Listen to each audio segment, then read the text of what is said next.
안녕하세요. 한류의 신과 해외 반응을 소개하는 한류클래스TV입니다. 오늘은 중증외상센터 첫날 57개국 탑10으로 출발했다는 소식과 이 드라마에 열광하는 영국 시청자 반응까지 살펴보겠습니다. 이번에도 한류 소식이 아닌 내란 사태 관련 잡소리를 좀 길게 시작하겠습니다. 매번 이야기하지만 이 잡소리가 싫으신 분들은 유튜브에는 엄청나게 많은 한류 반응 채널이 있습니다. 그쪽 채널에 가셔서 시청하시기 바랍니다. 저는 극우 일베들의 주장을 보면 그들이 중국, 북한의 독재 찬양자와 비슷하다고 생각되는 것이 그들은 민주주의를 외치며 대통령을 신격화하기 좋아한다는 것입니다. 이승만이 국보고 박정희가 경제의 신이라고 생각합니다. 그런데 어떤 민족이 성장하는데 그 민족을 이끄는 지도자들이 중요할까요? 아님 그 민족 자체의 민족성이 중요할까요? 우리나라가 한국전쟁의 폐허 속에서 이렇게 고도 성장을 한 가장 큰 이유는 민족의 위대함 때문이지 결코 지도자가 뛰어나서가 아닙니다. 오히려 디테일하게 그 역사를 들여다보면 이승만이나 박정희는 우리 민족의 성실한 근면성을 이용해서 가진 부정부패를 일삼은 독재자에 불과했다는 것입니다. 오죽하면 이승만은 국민의 손에 직접 끌려내려 하와이로 쫓겨났고 박정희는 미국의 CIA 보고서에 따르면 스네이크 박으로 묘사되며 뱀처럼 교활하다라고 말할 정도로 평가가 낮았겠습니까? 그런데 이 극우 일베 유라이트들이 계속 이들을 신격화하는 이유는 간단합니다. 그들은 자기들의 이론 기반이 약하다 보니 몰락한 지도자들을 신격화해서 그 극우 일베들을 선동하는 기반으로 채우려고 하는 것뿐입니다. 물론 역사적 인물들은 공과가 저마다 있습니다. 하지만 자국의 국민을 무참히 학살하고 민주주의를 파기하는 독재를 시도한 인물들을 신격화한다는 자체가 이들의 선동 기반이 얼마나 사상 누각인지 알 수 있습니다.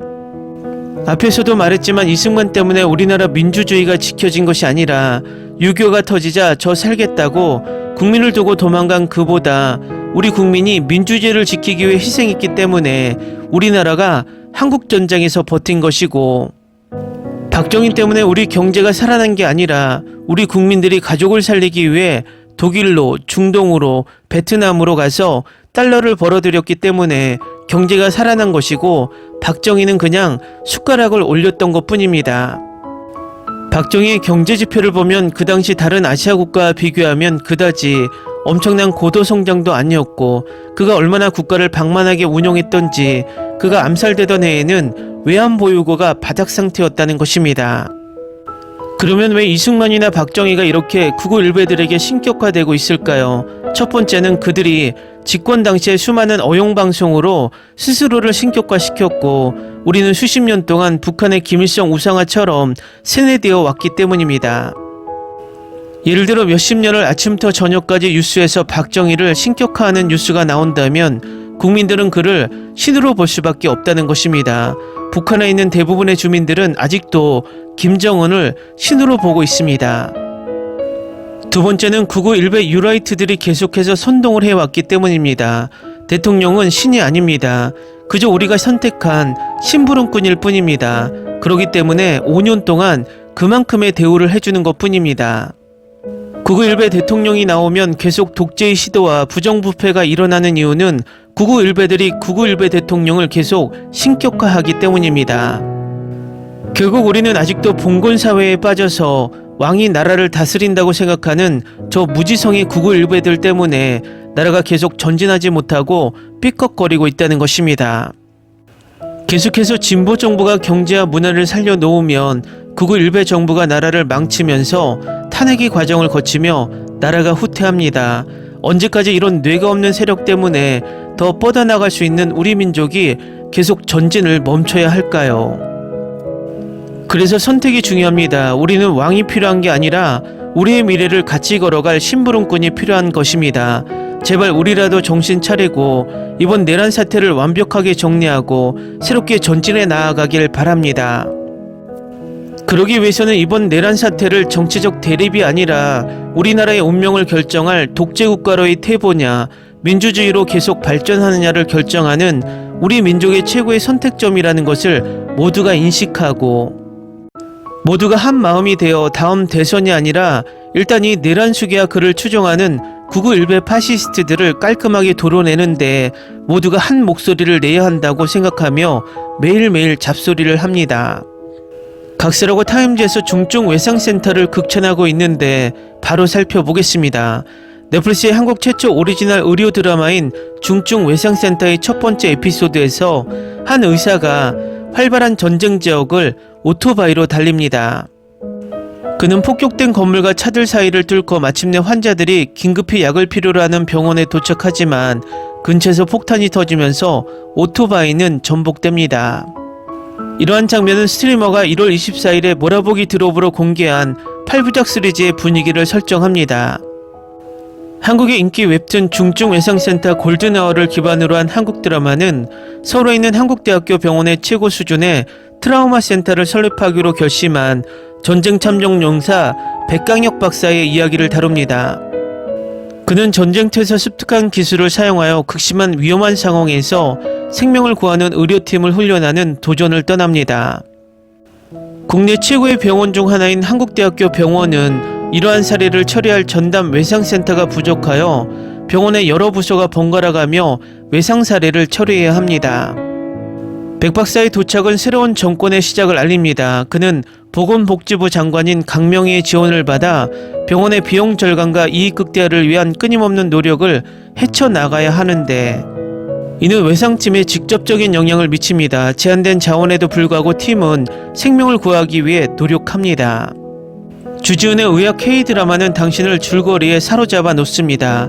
감정적으로 충만한 서사와 미묘한 캐릭터는 의학적인 기술적 상황에도 불구하고 시리즈를 한꺼번에 몰아보게 만듭니다. 유연석과 함께하는 예상치 못한 슬기로운 의사생활 크로스오버도 이 달콤하고 신랄한 의학 K-드라마의 매력을 더합니다. 다음은 중증 외상센터에 열광하는 영국 시청자 반응입니다. 주지훈은 어디에나 있다. 시리즈 너무 좋고 재밌어요. 시즌2 제발요. 그래서 이 드라마를 정말 좋아해요. 정말 즐거웠습니다. 의대생으로서 한국에서 이러한 놀라운 스타들이 출연하는 메디컬 드라마를 제작하는 것보다 더 행복한 것은 없습니다. 이 드라마를 많이 사랑합니다. 지루한 에피소드가 없습니다. 그냥 앉은 자리에서 8개 에피소드를 모두 완료했어요. 시즌2를 주세요. 8개 에피소드는 부족해요. 이런 드라마가 더 보고 싶어요. 액션 메디컬 드라마 나는 그것을 위해 여기에 있습니다. 중증 외상센터 계속 생각하게 되는 쇼 좋아요. 말씀드릴게요. 이 쇼는 첫 회부터 저를 사로잡았어요. 한 회만 볼게라고 생각하다가 갑자기 새벽 3시가 되어도 여전히 화면에 붙어있는 그런 시리즈를 아시나요? 네, 중증 외상센터는 바로 그런 종류의 쇼입니다. 제가 한국 의학 드라마에 100% 푹 빠진 건 아마 슬기로운 의사생활 이후로 꽤 오랜 시간이 지났을 겁니다. 중증 외상센터는 위험한 응급 상황과 진심 어린 인간적 순간을 결합한 매혹적인 의학 드라마입니다. 스토리라인은 강렬하고 감정적으로 강렬하여 처음부터 끝까지 몰입하게 합니다. 현실 세계에서 돈보다 생명을 구하는 것을 생각하고 정직하게 일하는 그런 의사가 있었으면 좋겠다. 이 드라마는 내 마음을 울렸다. 아주 좋은 드라마였다. 내 생각에 모든 의사들이 이걸 봐야 한다.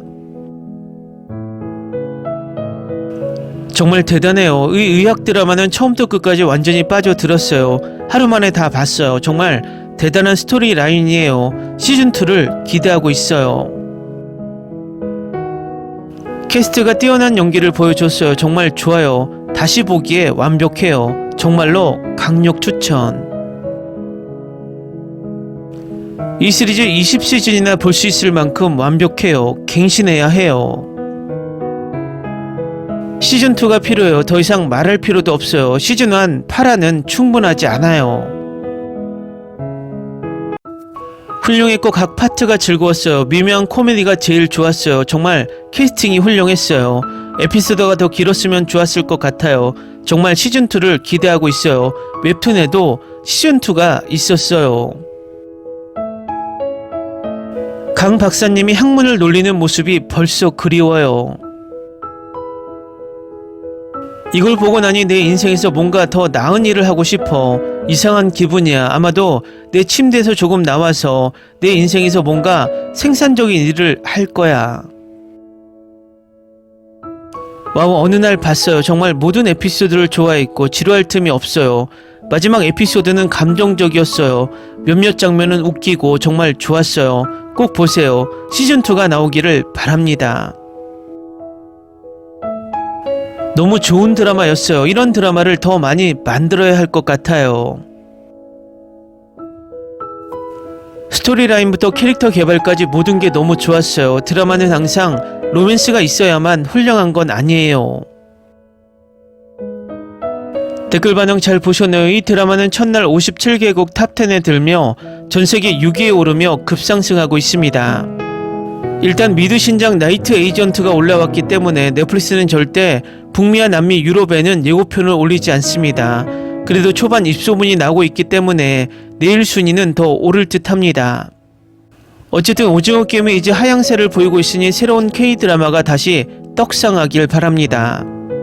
한류 클래스 TV는 한류 외신과 해외 반응을 꾸준히 쫓아가 보겠습니다. 재밌게 잘 보셨나요? 여러분의 구독, 좋아요, 댓글, 알림 설정은 컨텐츠 제작에 큰 힘이 됩니다.